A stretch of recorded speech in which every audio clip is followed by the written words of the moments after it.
The High Court in London is to hear a case over the use of uranium-enhanced weapons by US-led forces during the infamous Iraqi Battle of Fallujah back in 2005. This following a number of reports alleging their use was much more widespread than originally thought. Well, let's now talk to Christopher Busby. He's the co-author of two such reports and a visiting professor at the School of Biomedical Studies, the University of Ulster. And Christopher, thanks very much indeed for joining us. Before we start, I would just like to give a warning that we will be showing some images during this interview that some viewers may find disturbing.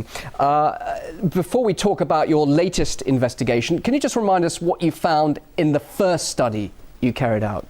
Yes, the first study was an epidemiological study, and we found extraordinarily high levels of cancer, very high levels of birth defects, and we also found a change in the sex ratio, in the ratio of boys to girls, which appeared to begin after the Battle of Fallujah in 2004. But we didn't look for any of the causes. And when you did look for the causes, that led you to your next investigation. What did you find?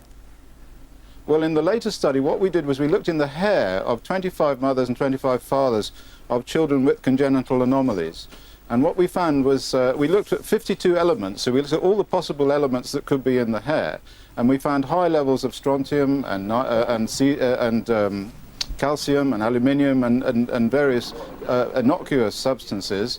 But what we did find was a high level of uranium. We did find a high level of uranium. And that high level of uranium, was it from depleted uranium? Well, no, this was what was surprising. It was not from depleted uranium. It was actually slightly enriched uranium, which was fairly astonishing. As far as it was not something that we really expected, and it led us to believe that the modern military systems use a whole new set of weapons which contain or produce enriched uranium.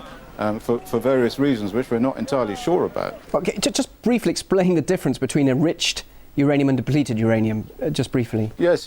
When uranium is mined, then it's refined in such a way that that one of the isotopes, U-235, which is used in nuclear power stations and in atom bombs, is separated from the rest of the uranium, and the rest of the uranium, which doesn't contain so much U-235, is called depleted uranium and is a sort of waste product. The other sort is the sort that's used in atom bombs and in nuclear power stations, and this is the sort that we found in the environment of Fallujah, in the soil, in the water, and also in the hair of these parents of the children with congenital anomalies. And we believe this is the cause of the cancer increases and the congenital anomalies and the other genetic effects that we found in the earlier study. Of course, the question is then, where did this enriched uranium come from?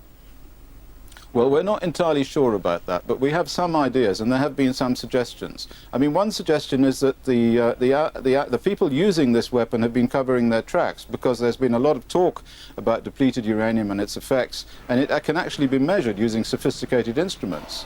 And so if you use slightly enriched uranium or natural uranium, then you cover your tracks, and then you cannot be sued afterwards when people come along and make measurements. That's one possibility. We did find patents which showed the existence of a whole new type of uranium weapon, not like the ones that used to be used where they just fired projectiles at tanks for tank battles. We found patents for directed charge weapons and a new type of explosive which contains uranium powder mixed in with explosives in order to cause a very powerful directed charge. And this is an anti-personnel weapon, which answers the other question why they would have used such a thing in Fallujah, because there were no tanks in Fallujah.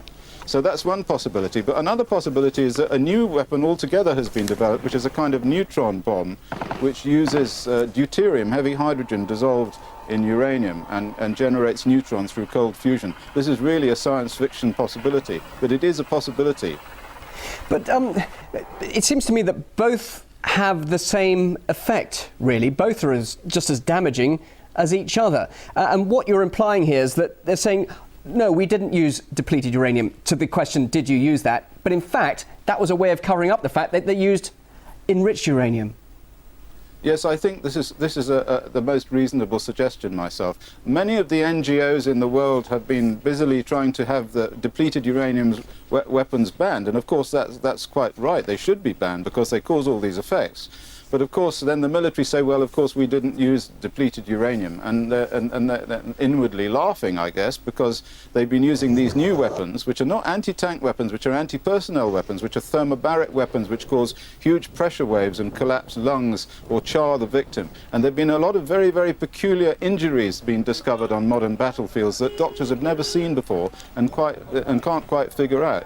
So we do think that there's a new uranium weapon out there. It's a secret weapon, and it does cause these indiscriminate effects on populations, which are really quite horrifying, and poison the genetic integrity of the whole area where they are used, and possibly travel around the globe also. So just to make it clear, this is illegal use of this substance, or can it be used in warfare, or is this something that you expect to be questioned and people brought to account? I do understand there's going to be a High Court in London hearing quite soon. I mean, what hopes do you have of that, after all the compelling evidence you've got?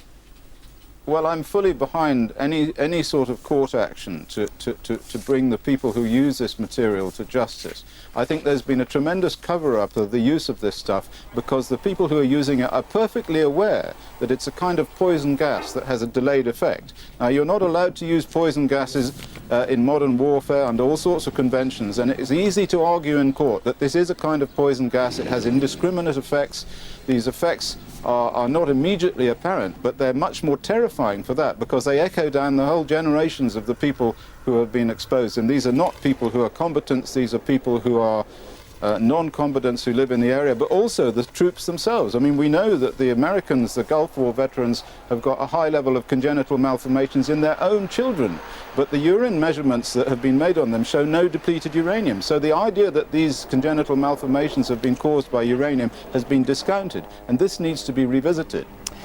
Well, I'm sure what you've been telling us about is going to cause quite an impact. In the meantime, thank you very much indeed, Christopher Busby, for joining us live there.